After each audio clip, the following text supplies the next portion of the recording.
sacrifié. ñu ngi leen di nuyu di leen jaajëfal yéen ñi suivre chaîne bi di Xalaat TV ñu leen di dalalaat ci seen jàngatu bés bi. te nag dañuy wax ci benn mbir bu garaaw a garaaw ñeel Malick Sall di ministre bi ñu dénk wàllum yoon mu def déclaration bu doy waar ba mu demee Matam daan ci ñëw ak li garaaw li ci nekk. waxoon nañ leen ni ñoom fi ñu toll nii taal réew mi la ñu bëgg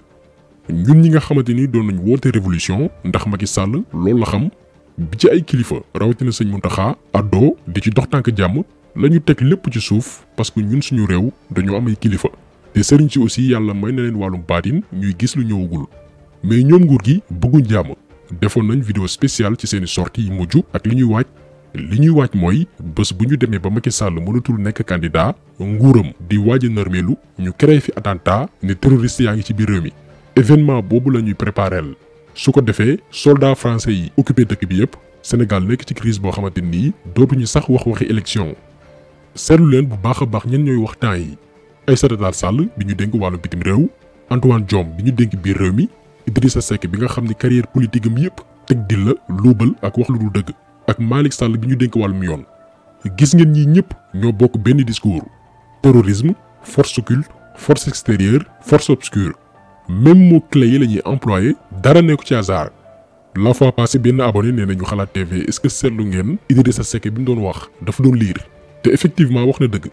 il faut que mu leer dès maintenant nguuru Macky Sall dañoo am benn programme de déstabilisation bu leer naññ dugal Sénégal ci benn crise ba élection du fi am ñoom ñu gën fee mën a yàgg ndax manifestation yu weesu dafa wane ni askan wi pare nañ ci ñoom moo xam Sénégal gépp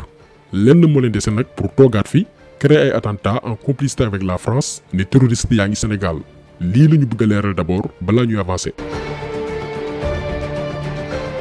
léegi balaa ñu ñëw ci kàddug Malick Sall yi di ministre bi ñu dénk wàllum yoon parce que loolu sax mu gën a garaaw jëwriñ gi ñu dénk wàllum yoon ngir Sénégal mën a am yoon wu baax kooku mooy wër di wax lu dul dëgg lii moo garaaw ci Sénégal ñun on est mal barré comme ni ko tubaab di waxee mais lenn rek moo ñu neex ci sortie bi mujjee def mooy ay alpulaar ni moom ñoo ñu ko njëkk a yëgal ay pël ñoo ñu envoyé audio bi mu doon wax tekkil ñu ko juste pour wal leen ni léegi kenn mënatul manipuler kenn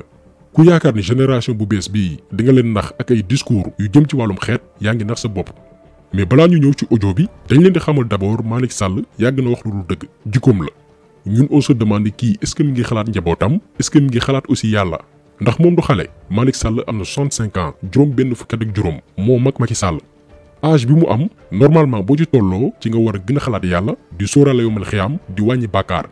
mais moom lu muy gën di jëm mag di gën a mën a wax lu dul dëgg di gën a mën a yëngal aras moo fi waxoon lii ay semaine ci ginnaaw ca France 24 nañ ko déglu ñëwaat ci traduction bi pour ñu comprendre lul. Pour l'essentiel, madame, je peux vous assurer qu'il y a un ras-le-bol parce que les gens n'avons, vous savez, il y a une habitude ici au Sénégal, les jeunes. Beaucoup étaient dans les écuries de lutte. Les écuries de lutte, ça signifie quoi? Toute la semaine, ils sont à l'entraînement, effectivement, dans les salles d'entraînement et à la mer, au bord de la mer. Les week-ends, ils étaient dans les stades. Ça leur permettait non seulement de se défouler, mais de gagner leur vie. Et cela, ils en sont privés depuis maintenant bientôt 1 an. fii Malick Sall dafa waxoon ni manifestation yi nga doon dégg Sénégal fan yii yëpp li ko waral mooy suñu réew jeunes yu baree bari ay mbër lañ ci ay écurie lañ bokk dañuy entraîner semaine bi yëpp dimanche ñu dem stade moom nii la présenté jeunes su Sénégal léegi nag nee na jeunes yooyu noonu ñoo génnoon parce que lu ëpp at mi ngi nii mënatuñu bëre bi mu waxee woon lii sax mbër yi ñoom ci kàddu Gris Bordeaux dañ ne woon dañ koy porter plainte par la suite la leen recevoir daal di leen di baalu àq mbër yi bàyyi. donc lii présentation bu ndaw la bu ñu bëggoon def d'abord pour que ngeen xam exactement jëmm ji mooy kan mag bu dul wax dëgg la ku ñeme yàlla la alalu àdduna jaral na ko jaay boppam daañu leen expliquer ci biir vidéo bi rôle bi mu joué woon moom Malick Sall ci dossier wu Bati Plus yaakaar naa ni yéen a ngi fàttaliku dossier boobu noonu defoon nañ ci benn vidéo spéciale ay libanais yu doon rawale ay milliards ngir bañ a fay lu baree bari ci ay impôts dossier boobu noonu Malick Sall moo ci joué rôle bu rëy a rëy ba ñu ndëppal ko Sénégal ñàkk ci ay milliards daañ ci revenir donc ñu mel nii poson lañ ci réew li ñuy jox seen njaboot sax riba la du alal ju lew ñooñu tey ñoo jiite Sénégal rawatina ñu dénk leen benn ci secteur yi ëpp solo ci réew domaine boo xamante ni bu jéngee rek réew mi mën naa nërmeelu muy wàllum yoon ñu jox ko koo xamante ni moom du wax dëgg day dundee riba day dugg ci ay complot moom Malick Sall moomu noonu moo yëkkati kàddu yi ñu leen di dëgtal barki démboo Njaay la ko waxoon ca Matam nañ ko déglu ñëw ci traduction bi. uyit noon ko somo wawi on wara Sénégal fof yaade mayde ma timmi woto jaɓe ɗum par ce que mo andi kanko o gayni politique ma o gayni uyit noon koye to no yaɓiti Sénégal fof yanda e ma te ɗum mbiɗa sikki tan jinɗo hoore mum naata ko way noon kam vraiment mbiɗa sikkani mi haala Sonko tan mi mbiɗa andi kam Sonko ɗo ala ɗo yimɓe ala ɗo yimɓe kono noon so mbiɗa haalde moon ko kalami ko partout ɗum kalami on kono noon fi sukaɓe mon ɓe ndene sukaɓe par ce que hesaji aɗa wi finir so naati ene wawi naworde joomum taw ganduɗa kañum adda sukaɓe hewɓe ma yi Dakar ma yam mbarama Dakar te hewɓe hen wona gendarme wona police mbaɗi ɗumen ko yimɓe Sonko mbaɗi ɗumen par ce que onon fof en jii e télé manifestant ji en jogui arme donc ko woni toon ko Allah suuri en tinneni mbaɗe oto arɗo e men par ce que cukalel so boni tan cukalel so boni cukalel so ko needi cukalel so needi cukalel so nehaka tan oto avenir mum bari boni so avenir noon so boni cukalel boni tan avenir galle boni avenir galle noon so boni avenir leydi ko boni done tinne mbiɗen mi aɗa noon mulsi kono tinne goto fof ko Allah hokki ɗum e ɓinguel ko yo waɗ ɗum géré yo waɗ ɗum toppatoo par ce que enen fof en goni sukaɓe enen gandi wonde sukaɓe no wayi cukalel tan ko wiyede yiiɗi ala wiide ko gouvernement moƴƴani mawɓe ko say seeɗe ɗum sukaɓe fof ko ɗum gandi on en ndewi ɗon ɗum ni ene wawi yaade kono kam ndeni woto sukaɓe naatde e won hen mouvement ji mouvement salafiste en mouvement ganduɗa ko wiyete ko islamiste en ko bonni hande maɗi ko aɗen ɗum kam so neɗɗo wara debbo ƴetto leydi mum itti yara wara ɓinguel gonguel tolngol wiya waɗi ɗum ko islam aɗen ɗum ko ɗum aɗen ɓe non seulement ɓe mbaɗani islam ɓe jiiɗi ko yimɓe fof gaña islam par ce que hay goto jiɗata religion ganduɗa baɗowo taw ko ni watte religion ganduɗa ko warat yimɓe walla ñah ƴettel naata e juulte dépose toon bombe wona ɓinguel wona debbo wona mawɗo wona ɗo fof yo maayi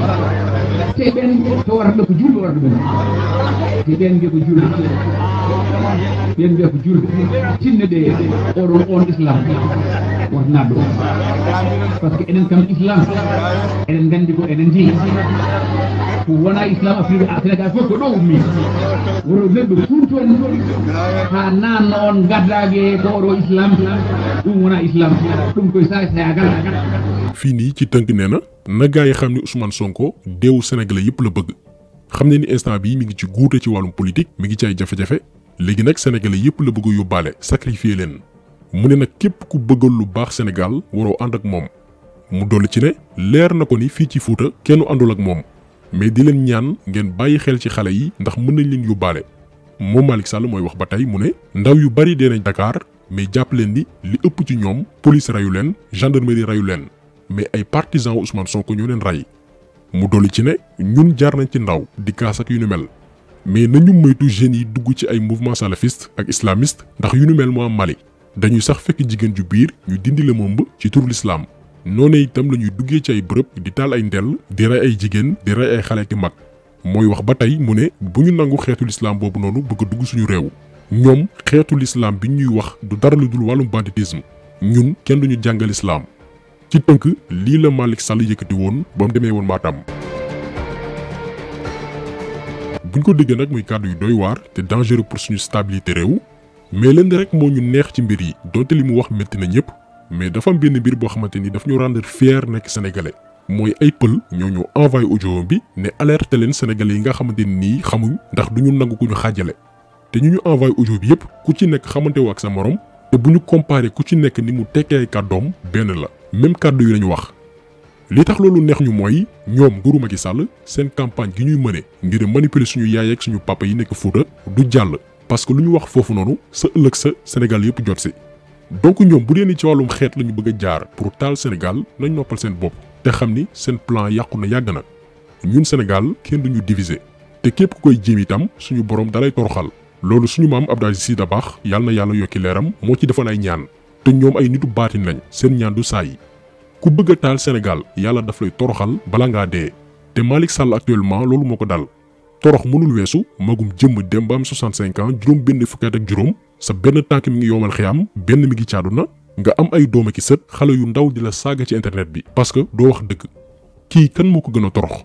jëmm ji bu suñu borom defoon mu génn àdduna suba seede yëpp benn lay doon benn mooy ku mënoon wax lu dul dëgg la ñaareelu seede bi mooy ku mënoon féewle ay askan la kon kii kan moo ko gën a torox weesuwul nga dem ba France 24 ne ay mbër ñoo doon manifester quelques jours après nga dem Fuuta ne déedéet du ay mbër mais ay terroristes ñoo doon manifester maanaam moom moo fenloo boppam avant sax kenn du ko tontu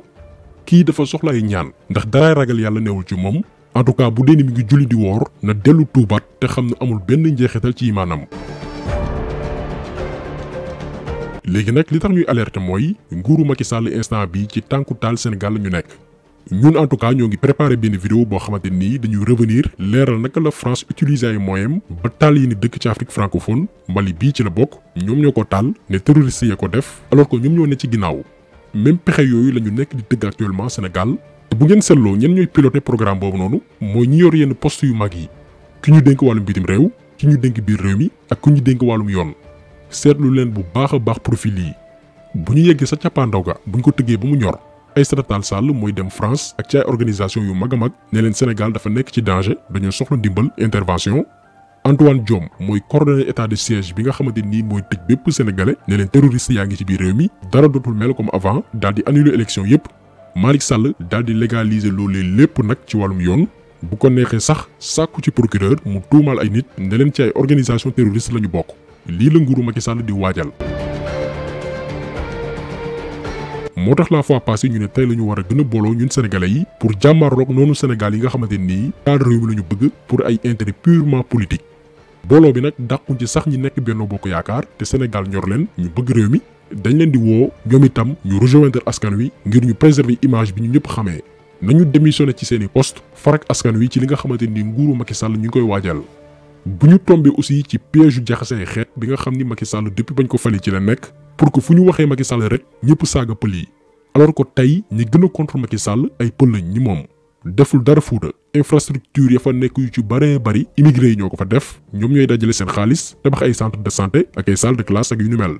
état li jëndiwu leen lu dul bëgg leen utiliser ci wàllum politique te génération bu bees bii nii duñ ko nangu bërki démb ñoom bañ fa demee di fa organiser meeting mais waa Fuuta ci boppam ñoo organiser marche ñoom itam ne leen dañoo doyal ci yéen da ngeen ñoo sacrifier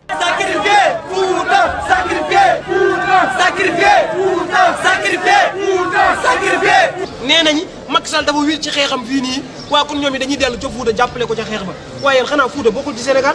xanaa ñi fi doon marché ak ñi fi doon manifester ndaw Fuuta yi bokk ñu si ñun ñi ngi partout ñoo ci bokk ñoo ci def lépp Macky bu wéetee ñoom la seen ñàkk liggéey seen ñàkk xarañ ak seen ñàkk taxaw mooy waa Fuuta moo leen yóbbee loolu amul lenn loo xamante ne ñun Fuuta am nañ ko fa du l'hôpital bu baax du yoon bu baax